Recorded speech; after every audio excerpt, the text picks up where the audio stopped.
Hello বন্ধুরা, আমি চলে এসেছি পীরগাছা রাবার বাগান। এটা হলো মধুপুরে অবস্থিত। আজকে আমি রাবার বাগানে আছি, আপনাদেরকে রাবার বাগান ঘুরে ঘুরে দেখাবো, প্লাস রাবার কিভাবে উৎপন্ন হয় এবং কিভাবে রাবার গাছ থেকে রাবার কষ সংগ্রহ করা হয় সেই প্রসেসটা আপনাদের দেখাবো।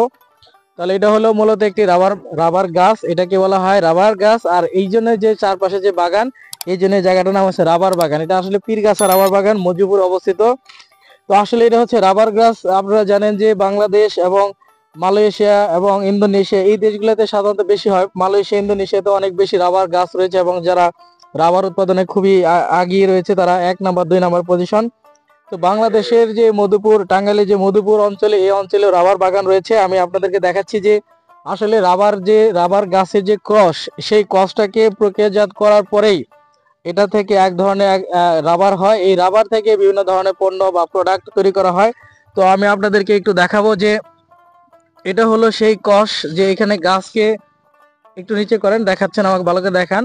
এইটাকে আসলে নিচা করা হচ্ছে, এইখানে কেটে কেটে এখানে নতুন করে কাটার ফলে যে এক ধরনের কষ বের হয় গাছ থেকে, সেই কষকে বিশেষ প্রক্রিয়ায় বিশেষ প্রক্রিয়া এক ধরনের একটা মগ দেওয়া হয়। সেই মগে করে রাবার সংগ্রহ করা হয়। আপনাদের একটু দেখাচ্ছিলাম, এখানে কিছু কষ এখানে পড়ে আছে, খুবই ঠান্ডা, কারণ গাছ থেকে সংগৃহীত কষগুলো খুবই ঠান্ডা হয়ে থাকে এবং দেখেন খুবই শক্ত। এবং কি বলবো, এটাকে আসলেই রাবার, এটা যে রাবার, আসলে রাবারের মতোই শক্ত। এবং এই যে শক্ত কষগুলোকে কি করা হয়, সংগ্রহ করে বিশেষ প্রক্রিয়ার মাধ্যমে বিভিন্ন ধরনের প্রোডাক্ট তৈরি করা হয়। এটা হলো রাবার বাগান। তো আপনাদেরকে দেখাতে চাইবো যে আজকে যে রাবার বাগানের যে অবস্থা, সেটা আপনাকে একটু দেখাবো। উজ্জ্বল, এদিকে একটু দেখান।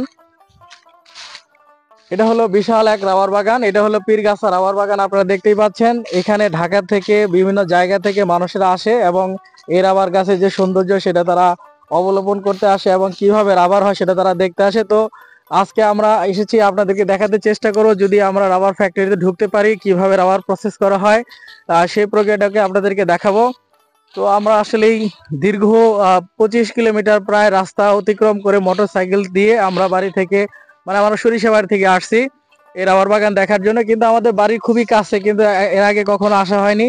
তো আসলেই আজকে আসার পরে রাবার গাছ দেখে আমাদের ভালো লাগলো। আসলে এটা একটা গাছ, এটা একটা বৃক্ষ, এবং এই বৃক্ষের যে কষ, এই কষ থেকে সাধারণত রাবার তৈরি হয়। আসলে আপনাদেরকে দেখানো হচ্ছে পীরগাছা রাবার বাগান। আসলে রাবার বাগান বলতে আসলে একটা গাছ, এই গাছের কষ থেকে তৈরি হয় রাবার।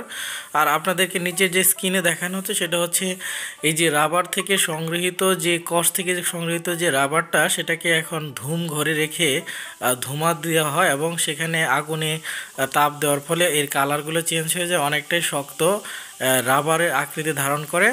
আমি ওখানে গিয়েছিলাম, চাচা আমাদেরকে আসলে দেখাচ্ছেন, আর আমি আপনাদেরকে স্ক্রিনে দেখাচ্ছি রাবার বাগানের সেই দৃশ্য। আসলে আমরা মোটর সাইকেলে যাচ্ছি। আসলে এই রাস্তার কারণে আমাদের মোটর সাইকেলের যে এটা দুলছিল, কাঁপতেছিল এই ক্যামেরাটা, সেই জন্য ভিডিওটি ভালো আসে নাই।